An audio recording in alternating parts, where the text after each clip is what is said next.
I played Lightning Returns way back when it was first ported to the PC through a totally legitimate copy. I remember getting through the final bit of the game but never actually finishing it. From what I remember, it's because of my failure to do side quests and the game's time limit system pressuring me. And so initially I was going to write this game as a game that's hard to defend, since this series I made is about me trying to tell people why the Final Fantasy XIII trilogy isn't that bad, but I was remembering that I didn't have a good time with this game. Playing it again after years after I failed to beat it, I'm glad to know that I misremembered how this game actually works, because Lightning Returns is probably the best out of the 3 Final Fantasy XIII games. Lightning Returns Final Fantasy XIII is a very different game, not just from its predecessors but from other mainline Final Fantasy games that precedes it. It's a game where grinding doesn't increase your strength but still somehow manages to incentivize seeking out and encountering enemies. It's an open world experience but still works around the JRPG element of fighting enemies in a separate instance, all the while mixing real-time combat mechanics with the core Final Fantasy combat feature of ATB bars. Character roles have been abandoned and instead lets player mix and match all available abilities that they want to, removing the limitation that the role system had back in the first 2 games. The game's exploration is super dynamic, allowing you to finish sections of the main quest in any order you want, and is further solidified with the game having a new Game Plus feature, letting you play through the game differently each time. Ladies and gentlemen, join me as we further dive into Lightning Returns Final Fantasy XIII.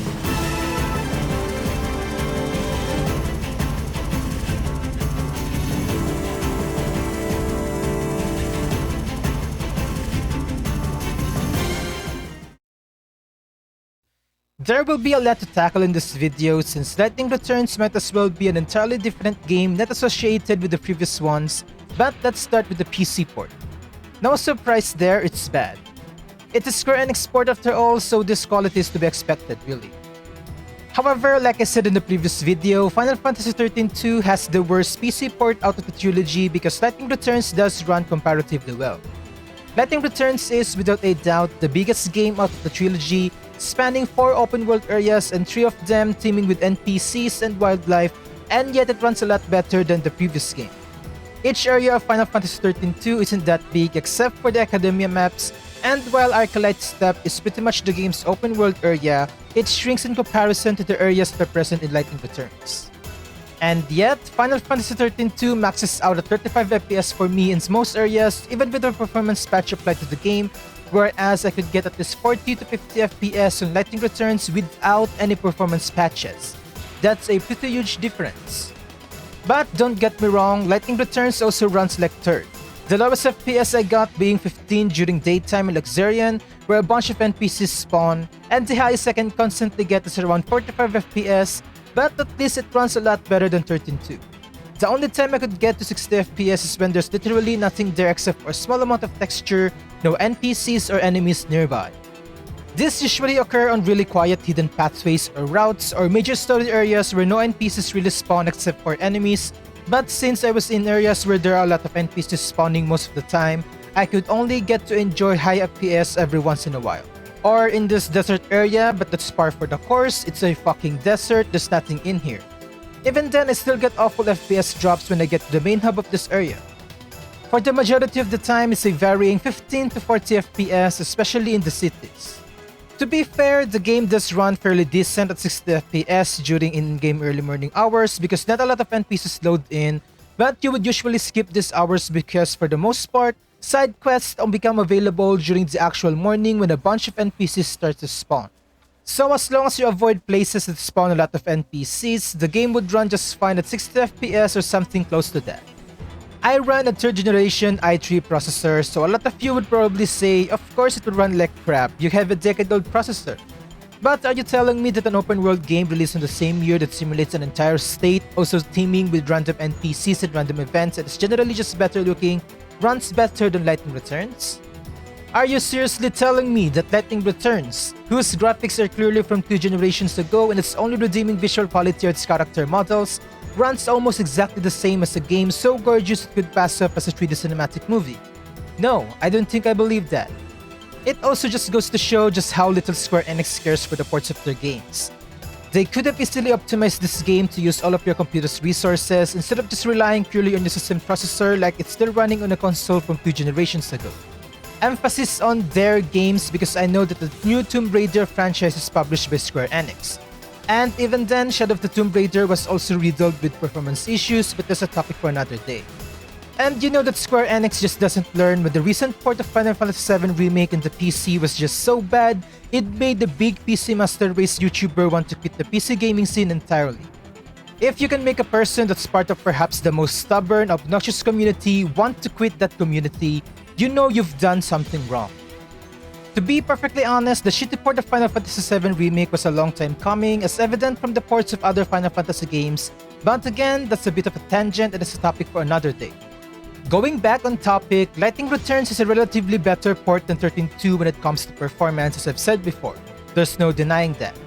But when it comes to graphics settings, Lightning Returns has the worst one.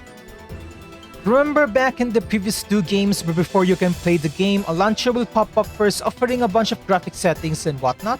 It didn't offer a bunch of tweaks and probably didn't affect the game's performance whatsoever, but at least you had some control and you know how much you are increasing the settings for. In Lightning Returns, here's the only thing you get.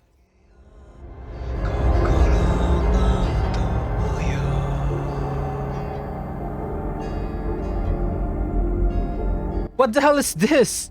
You know how in other games the settings menu tells you what actually affects the game's performance, or at least tell you what the hell the setting does on your game, and how it's frustrating when video games don't tell you how much of an impact a graphic setting does?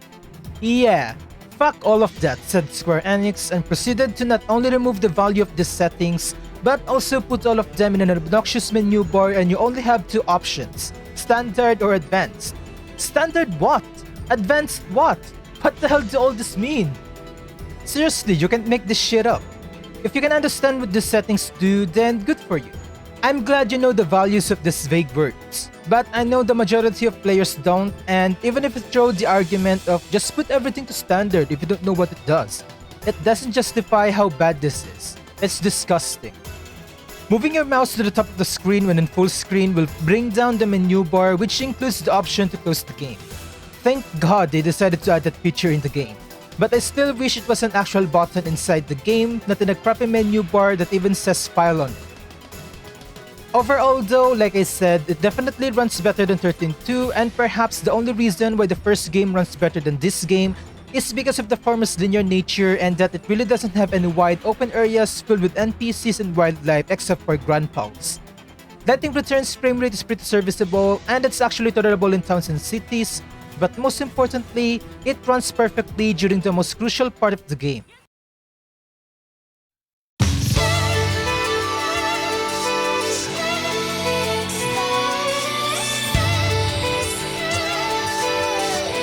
The gameplay of Lightning Returns is really expanded compared to its predecessors since Square Enix added a bunch of stuff onto it. It almost feels like they overhauled the gameplay mechanics of the first 2 games and made a completely new one for this game. Mainline Final Fantasy games mostly take advantage of the franchise's very own ATB combat system where it's kind of a mix between turn-based and real-time combat systems. Even though there are no turns to be waited or followed, the only thing that you can actually control is what command your characters would do once it's their time to act. You can't move your characters or deliberately dodge an enemy attack. In both previous games, the only times your characters would dodge attacks is if your character has the evade ability or if they accidentally move away from where the attack is supposed to land. In short, it's either a character ability or RNG based. It's still mostly the same for Lightning Returns, but this time you can actually move lightning around. Combat in Lightning Returns eliminates the party system found in JRPGs and instead lets players solely control Lightning, from her movement during combat as well as her attacks. That means that you don't go through menu selections to select her moves. This game takes the active and active time battle quite literally, because the combat in this game is pretty active. In the previous games, you can pretty much play with your controller on your lap or on the table as you select your active character's next attack or what paradigm your party needs to change to next. In Lightning Returns, it plays similarly to an action game but with limited movement. Lightning only walks and there's no option to run or move faster. And no, there's no dodge button, but it is offered as an ability. The game still also moves to a different instance from the place that you encountered the enemy, so the feeling of JRPG is still there. Speaking of abilities, they are not attached to rolls anymore. because this game abolished that system. So whatever you have learned about paradigm shifting and role synergizing in the previous games, those are pretty much useless in this game because it takes on a whole new combat system. This new combat system feels really simple at first. You assign different abilities in your right hand side of the controller and you push the corresponding button of the ability that you want to use. Really seems simple enough until you get to the customization. I think Lightning Returns is one of the few Final Fantasy games that actually let you customize your character not just through stats and equipment, but also with fashion. And I'm not talking about adornments. Lightning utilizes the power of the garbs that she gets throughout the game, each garb having its own set of passive skills and abilities.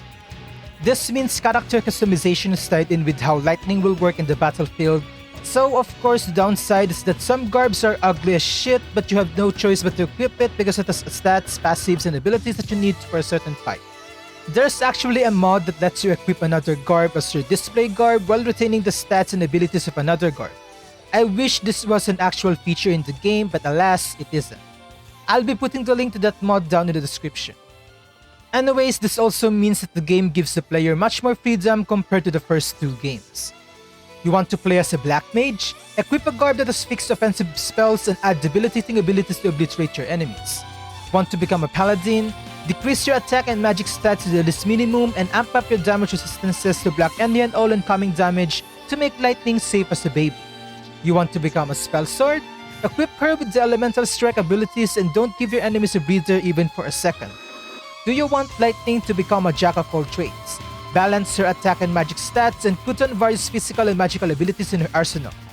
No more artificially manipulating her stats just to do certain animations like in the first two games. This time it's up to you to decide how she will attack. If you thought that the paradigm deck system of Final Fantasy XIII-2 already gave players free reign on what they could do with their characters, prepare to have thousands of ability combinations in this game. Each set of garb, weapon, shield, and equipment is called a schema, and the player can set up to 3 of these for Lightning to use in battle. Since Lightning schemata have different equipment and each garb has its own stat bonuses, each schema will give Lightning different stats and will reflect whenever you switch schemata during combat. You can have 5000 HP in one schema and have 8000 in another, and both will show in battle whenever one of them is the active schema. Most of the garbs look pretty cool as well, and not only are you aiming for a garb that has good stats, you're also going to aim for something that will make Lightning look a lot cooler than she already is. Combined with the ability to change the color of the parts of your garbs, as well as various adornments that you can get from side quests and shops, makes Lightning Returns have one of the most in-depth character customization in the franchise. And you know what they say, a game that lets you play dress up without it being a dress up game is always a 10 out of 10. However, fashion isn't the only thing that's in-depth in this game, because combat is on a whole new level. Combat in Lightning Returns has a very steep learning curve and is quite difficult for players to grasp at first.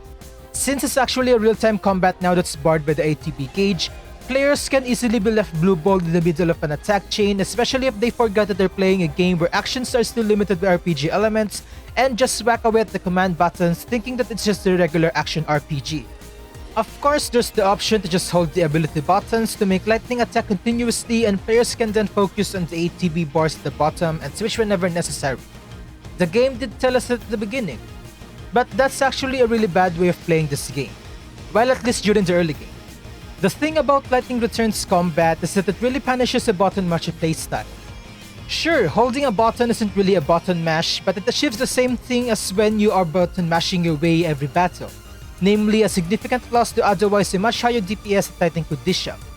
Lightning Returns works very similarly to the Siege's combat system, where precise timing and almost frame-perfect inputs are necessary in order to maximize the damage you can deal to enemies or totally negate incoming damage. This is because this game introduces a perfect guard and perfect attack mechanics. As their name suggests, this requires the player to input a command at the precise time the game wants them to in order to increase the effect of said command. When it comes to perfect guard, it's pretty self-explanatory. When an enemy attack is about to hit Lightning, you just bring your shield up and you pretty much negate all damage most of the time, given that you have the appropriate guard ability and stats to do so, except for a few exceptions. It's like the parry of Dark Souls, so yes, this is a Dark Souls reference. Maybe Lightning Returns is a Souls-like game after all. I'm just kidding, please don't attack me for even joking about that. Guarding eats up ATB depending on what skill you're using to guard. It will use up a portion of your ATB when you use it and will continue to drain your ATB as you hold the guard button. Not only does this make you lose ATB pretty quickly, it can also make you receive damage that you could otherwise avoid if you execute a perfect guard. Okay, sure, I'll just button mash the guard button then, you might be saying. And that's actually a viable tactic, if you have the ATB to do so. Remember that guard abilities instantly use a portion of your ATB bar, and since the animation of guard abilities are pretty quick and they take priority in the input buffer, you can burn through even a 200 ATB bar guard in just mere seconds if you were to spam them. That's how the game punishes a button mash playstyle. It's a lot more lenient with perfect attacks though, but it's probably because doing them is kind of difficult because the timing varies not only from weapon to weapon, but physical and magical attacks also have different timings. Magical attacks don't change with weapons however, so once you get used to timing your thunder attacks, you can pretty much time any other magic abilities with ease. The problem comes from physical attacks because each weapon has different timings which could really mess you up once you change Lightning's weapon, or even just from switching between your schemata that have different weapons equipped. You might be successfully pulling off perfect attacks 100% of the time on the certain weapon, then you change it because you found something better, and then all of a sudden you just can't time the attacks right anymore. It's a really frustrating experience, and especially if you didn't know that weapons have different timings. But don't misconstrue this as me saying that you can only do perfect attacks if you're chaining physical attacks or magical attacks exclusively. That's not it at all. You can chain any ability you want, and as long as you push the button at the exact frame the game wants you to, you will perform a perfect attack. Whether it's a chain of physical magic debuff abilities, 3 consecutive physical or magical attacks, it doesn't matter. If you can press an ability button on the specific frame to perform a perfect attack, the next ability Lightning will throw out will have increased effects. But those are not the only things that you need to mind the timings of, because staggering and the chain gauge have significantly changed this game as well. There are a number of enemies where you need to attack them in the precise moment that the game wants you to. For example, this flying drone named Desdemona can be staggered more easily if you attack it in the instant that's finished attacking. Skatane, on the other hand, requires you to attack it while it's launching an attack. Attempting to stagger it in any other situations will take you a long time, and it's just a waste of ATB gauges most of the time. That is, unless you can kill it with just one ATB cycle. Do note that some of these conditions are pretty vague. Going back to the Skatane example, when the game says while, it actually means during the animation of the enemy's attack, which includes the startup and recovery animations. It doesn't necessarily mean that you need to attack at the exact time that it's launching an attack, because that will be extremely hard. The stagger bar isn't really a bar in this game as well, and it's replaced by a stagger wave, and it's really just a topic of its own, so I won't be tackling it here. But what I will tell you is that you can stagger some enemies for more than once, dealing more damage to them and applying unique debuffs that can be applied in any other way. Don't worry though, you take as much time as you need in the regular enemies if you want to learn how they work, because Letting Returns abolished the battle score system for them. The only fights that have a battle rating at the end are boss battles and the last ones, which we'll be tackling later in the video.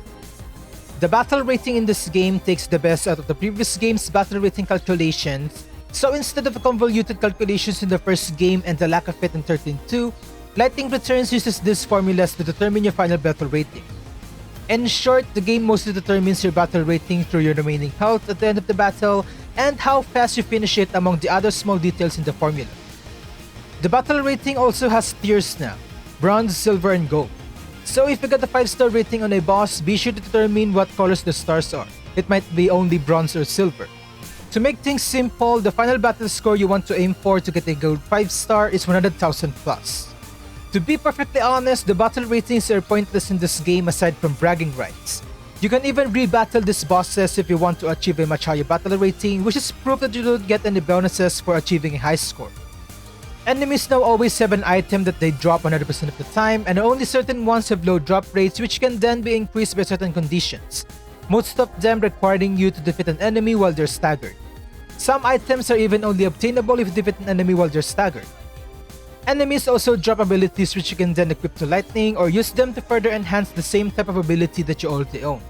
Ability enhancing is a topic of its own, but they are the final push that you need in order to make Lightning as strong as you want her to be. Some of these abilities can gain auto abilities, passive abilities that range from giving Lightning more raw stats, or give damage bonuses depending on certain circumstances like facing a bunch of enemies. Raw stats are the crush in this game, but what are raw stats if nothing would be utilizing it properly? This is why combat in this game has a very steep learning curve. Perfect attacks and guards combined with ATB management and stagger conditions that also require precise timing, as well as the freedom to put almost any ability you like, make for a very deep combat system that will take a lot of experimentation and game knowledge to truly master. Lightning Returns has really amped up its difficulty when it comes to enemy strength and movesets. There are enemies that you just can't beat that easily until you progress through the game a bit. Don't get me wrong, most of them are really beatable early on, it's just that if you compare it to the previous games where once you stagger an enemy you can just whack it to death, Lightning Returns prohibit that because of the different type of stagger conditions that it has, as well as the introduction of multiple stagger stages. There are enemies that you really can't stagger because you're lacking the necessary ability to do so, or you don't have enough stagger power to stagger it for a second time to make your life hell of a lot easier. Enemies also still fight back most of the time when staggered, unlike enemies in the previous games where once you stagger them, they just stop attacking you or they could get stun locked until they die or their chain gauge returns to normal. Lightning also doesn't regenerate health after a battle unlike the first two games, except if you're playing in easy mode, and not only that, if you fail to get a preemptive strike on an enemy, the enemy will then attack you on the field instead and will make you start the battle with 5% less health. That seems a bit small, but it does get pretty noticeable when they pile up. Getting a preemptive strike, however, will decrease the enemy's health by either 10% or 25% depending on how you achieve the preemptive strike. There are a lot of other combat mechanics to talk about that I wouldn't be here because this video would become incredibly much longer than I want it to be. There's cut and keep that determines how lightning can interrupt enemy attacks and vice versa, the final hit of lightning's ability chain called finale, its damage and when not to do it, the different auto abilities that garbs and abilities give you, how to get a desired auto ability from synthesizing abilities, and how the stagger wave actually works. All of these other combat mechanics are not necessary to learn to enjoy the game, but it is incredibly helpful if you want to maximize just how much damage lightning can dish out and can certainly make things a whole lot easier on an otherwise difficult battle. Lightning Returns is really one hell of a modular game that really strays afar from the first game's super linear nature. But this is not only because of the many combat mechanics that the game introduced, but also because of the numerous side quests that you will have the joy of partaking.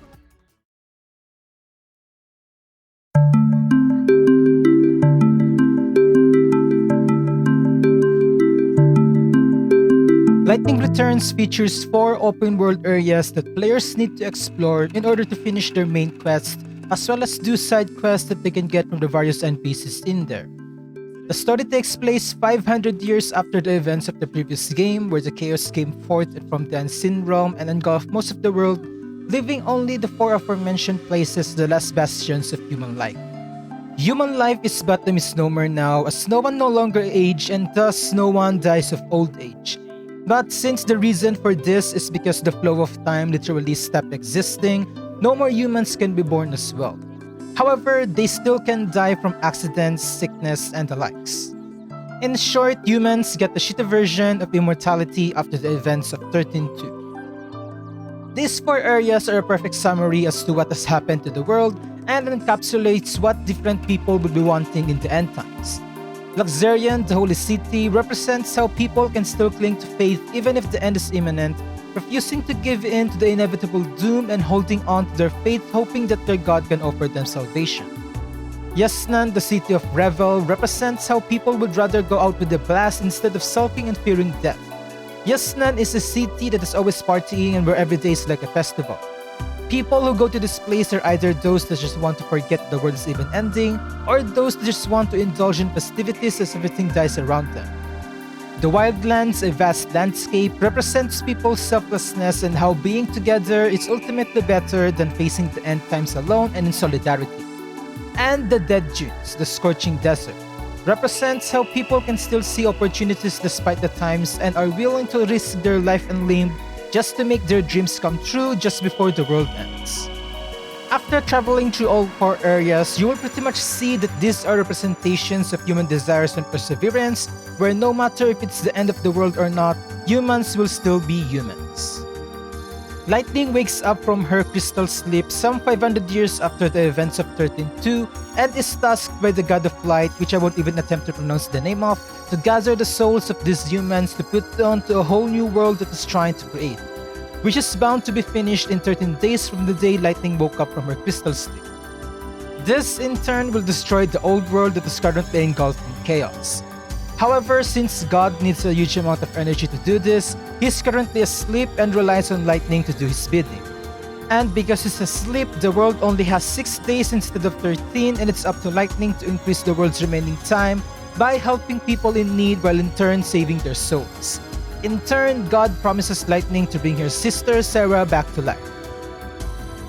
That pretty much sums up the plot of the game.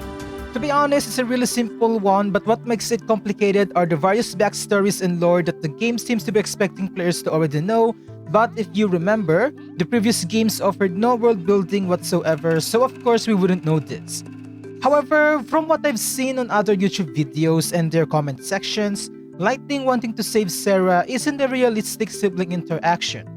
From what I've learned, Lightning should be rejoicing that Sarah is gone from the world because that's how real siblings would interact with each other, instead of saving Sarah being her one and only motivation for obeying God.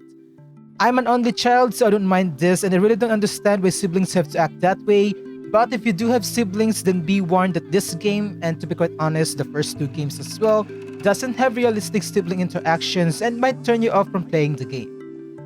As usual, the horrible world building of the first game had a significant effect to this entry, as the God of Light seems to be a deity of humans even before the events of the first game, and yet everyone seemed to have failed to mention this.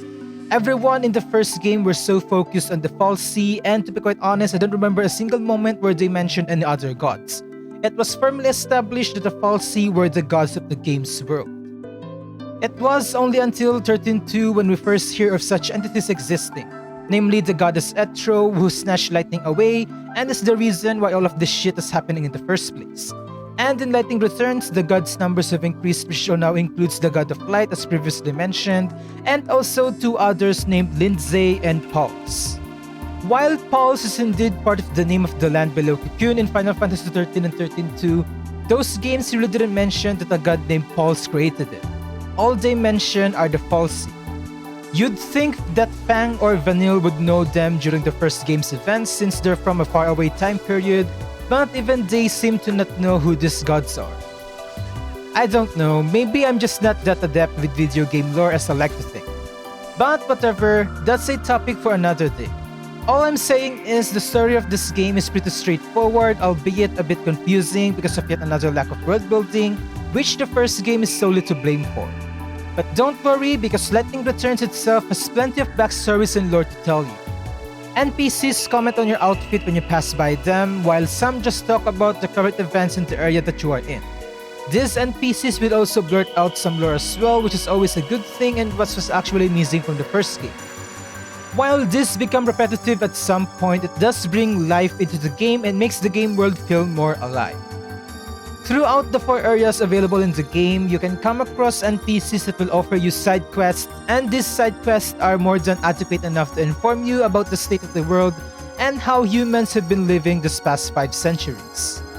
These side quests are necessary if you want to increase the remaining days of the world to its maximum, as well as to get stat boosts that you will definitely need because fighting enemies in this game doesn't give you experience points or levels.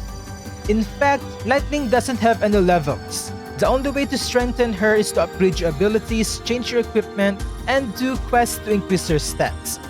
This is why doing side quests is a very integral part of the game. It's the only way to make Lightning powerful enough to be able to beat the game. This, I think, splits the player base in half. On one hand, you have people like me that like to go through all side quests available in the game before doing the main quest, so this design works just fine for me. However, I know there are people that don't like to do the side quests, so forcing them to do this in order for Lightning to become stronger or actually reach the final boss of the game is a really frowned upon mechanic of the game. But what can turn a lot of people off about this is that the game has an actual real-life time limit built into it. When I said that Lightning only has 6 days to gather souls, I meant that. If God says that the world will end in 13 days, you bet your ass will end after 13 days. Lightning Returns works on a time of day system where certain NPCs and areas are only available during a specific time of day. It's like playing Skyrim but with less bugs. So in order for you to do all side quests, you must take note of the NPCs and some of the areas' availability, or else you would literally be wasting time.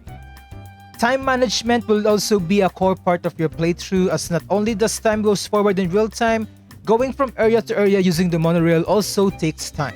You need to make sure that the NPC or the area you want to talk or go to is still available even after riding the monorail, which takes 30 minutes to an hour and a half depending on where you take the train and your destination, as well as the train's departure schedule. For your first day in the game, you'll start out at 9 PM and will return to your hub at 6 AM. However, starting at the second day, you have the whole 24 hours to explore the 4 areas and hunt for side quests from 6 AM to 6 AM the next day. Now obviously this is where the outcry of "that's bullshit, a time limit on the entire game, what the fuck?" will occur, and I agree with it. That was my sentiment when I played the game for the first time many years ago after all, and still is how I remember it before playing it for the second time. But here's the thing, the time limit is practically non-existent. If I told my past self that, I'm pretty sure he'd swear the shit out of me, and I know that the people who hates this time limit thing in this game would also disagree with that statement. Hell, I was still disagreeing with that statement just weeks ago, just before I bought the game. In my head, I hated the time limit system of this game, and just thinking about having to deal with that as I played the game again was slowly making me want to not play it. But believe me when I say that the time limit is nothing more than an elaborate ruse. The time limit is basically just a plot device the game uses to make certain events to make sense and more natural. It uses the passage of time as its own narrative force to push all the events of the game to happen, and by giving the player a set number of days before the world's and consequently the game's end, it gives the illusion that the game is longer than it actually is. Here's my first playthrough of the game this time around. I've played for about 40 hours or so, and I'm at day 6. You might be thinking that, wow, so the world is already ending then. But you'd be wrong. 6 days in the game and 40 hours in real life, I have done absolutely everything that needs to be done aside from a couple of side quests that require multiple days to be finished that I unfortunately forgot to trigger days ago, and side quests that can only be completed once you reach a certain day. Since day 5, I had already gotten the maximum amount of days possible, which is 13, actually 14, but it doesn't appear until the end of day 12. The only thing that I was doing at this moment was hunting achievements as a wait for the moment that I could actually finish the remaining side quests. To be fair, I am using a guide to know what specific times certain quests are available, but it's quite easy to keep track of this even without a guide. More on this later. God gave you preliminary 6 days to save souls. 3 days are more than enough to do this and increase the remaining days to 10 while completing side quests left and right even with time constraints. This is all made possible because of Lightning's ability to stop time, called chronostasis. Another new feature that this game added, or I guess the better term is overhauled from the first game, are the EP abilities. These are basically the techniques from the first game, Quake, Raze, and the likes, but is converted to EP abilities. EP standing for energy points, but it's kind of awkward to call it energy points abilities, so we'll stick with the former. One of these EP abilities is chronostasis, where by spending 1 EP, Lightning will be able to stop the flow of time for a brief moment while everything else still functions as normal.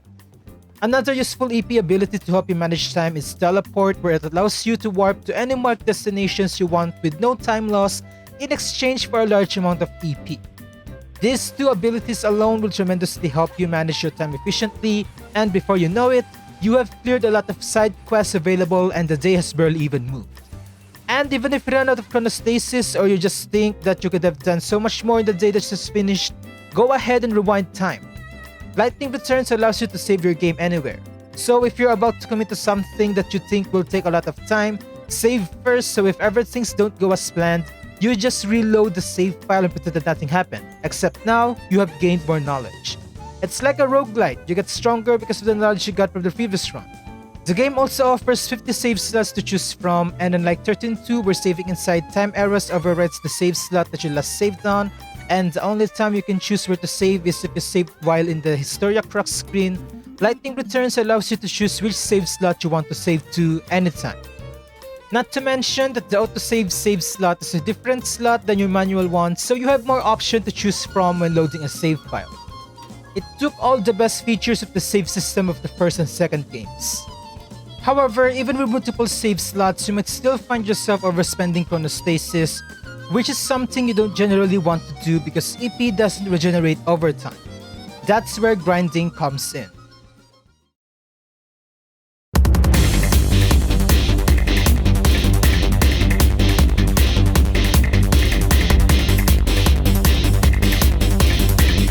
Back in the beginning of this video, I mentioned that the game has managed to incentivize killing enemies despite not getting experience points from them. EP abilities are part of the reasons why. To gain back EP, you need to kill enemies. They give EP ranging from a measly 0.02 to a whole 2 points of EP depending on what enemy you encounter, plus a lot more depending on certain circumstances. So, if you find yourself using chronostasis a lot, or generally just running out of EP for any other reason, it's a good idea to make your way to an area that you know has enemies that give a lot of EP to stock up on it before resuming what you were doing before so you don't run out of EP at the most crucial moment. Another reason why it's a good idea to actively seek out enemies is for the abilities that they drop. Most of these abilities are found in the various garbs that you would get as you play through the game, or garbs that are bought from the shops, but it's always better to have your own abilities that you can upgrade yourself and put in any garb that you equip for more freedom. However, you also need to be careful around killing enemies, because unlike most games, Lightning Returns has a definite number of enemies that you can kill between each species in a single playthrough. Remember back in the previous section where I talked about how no more humans are born after the events of the second game? Apparently, this also applied to the monsters. Once you have killed a certain number of that particular kind of enemy, it will spawn one last enemy of that kind called the Last One, denoted by an omega sign at the end of their name and is colored an obnoxiously bright shade of pink, which is significantly much stronger than the normal variant and is where you are judged by a battle score rating that is not a boss battle. Defeating the Last One will basically bring the species to its extinction, and thus would prevent that particular kind of enemy to spawn any longer.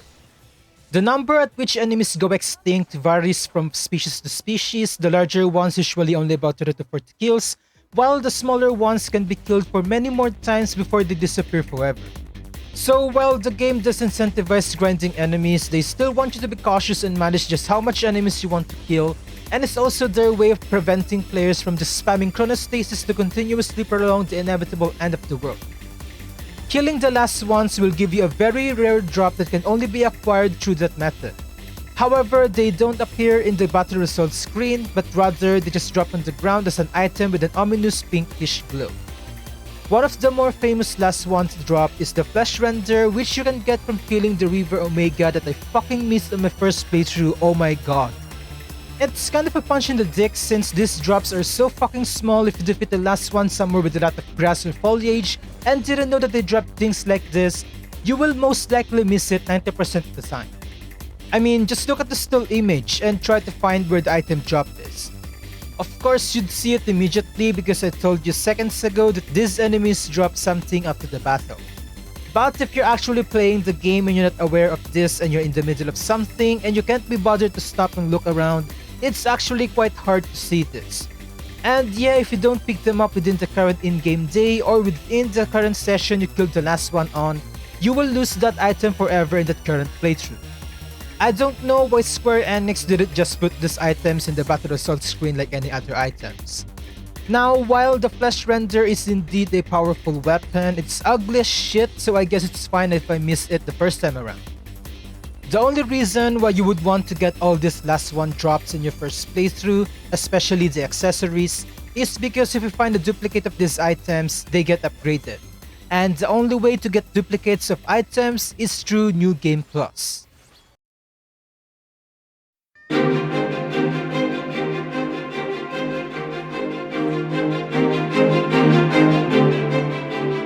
Lightning Returns offers players an option to start the New Game Plus, letting them retain most of their weapons, items, accessories, money, and stats to a second playthrough.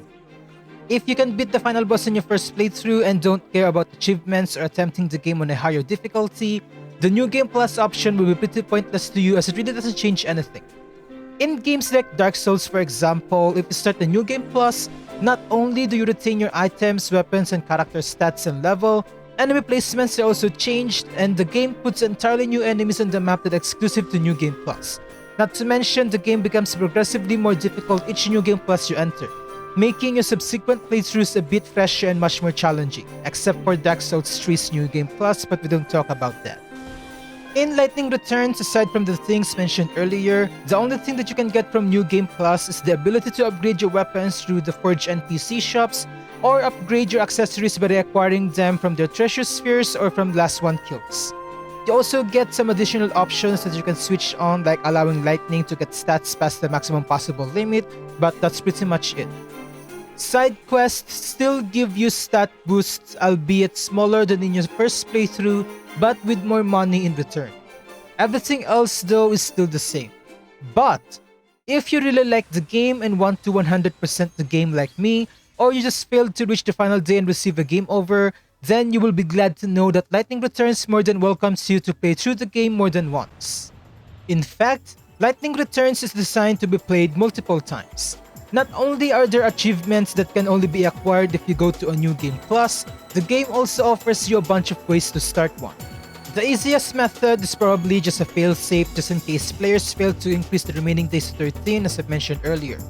If you fail to do side quests or fail to finish the main quest to increase the world's remaining days, the game will instantly offer you a chance to start anew through New Game Plus once you reach the end. This means you can reattempt the game from the start, but this time with more knowledge about NPC and area availabilities, as well as a stronger lightning that will help you get the 13 days required to reach the final boss. This is also the reason why the time limit isn't that much of a thing to worry about in the first place. Because even if you run out of time, you just redo everything all over again, but now with a much more swole lightning.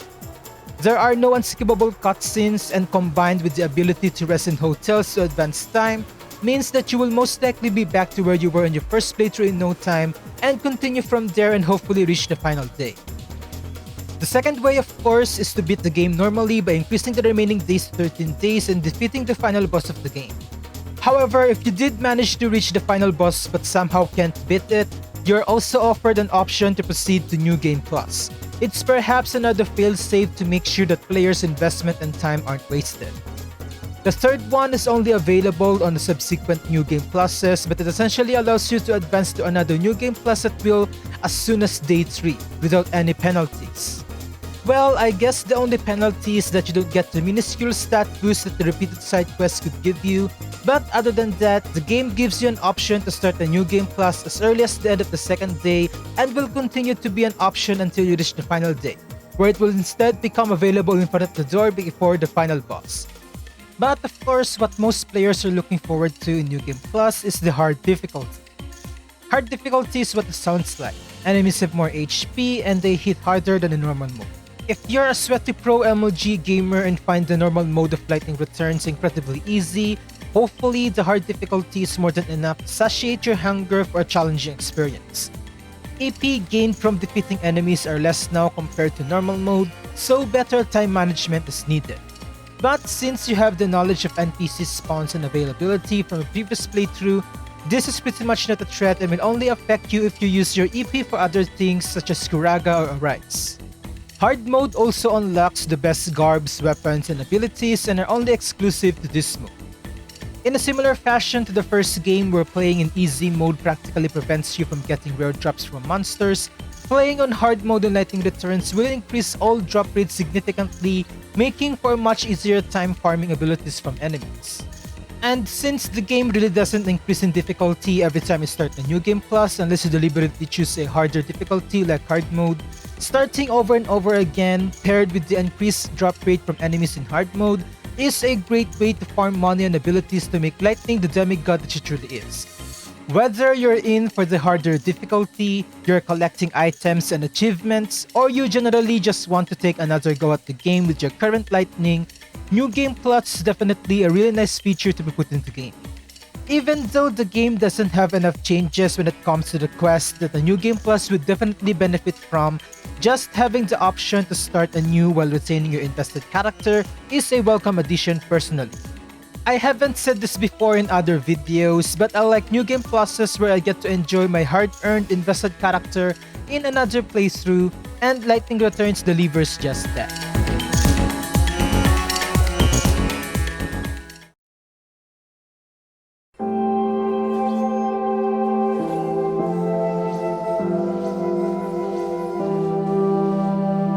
Returns is definitely a great finale to the Final Fantasy XIII trilogy. It gives the greatest emphasis into the trilogy's theme, namely time. In the previous games, time is merely just what it is, a theme that the game uses as a plot point, whereas in Lightning Returns, time is integral to the core gameplay, which really makes the theme really pop off.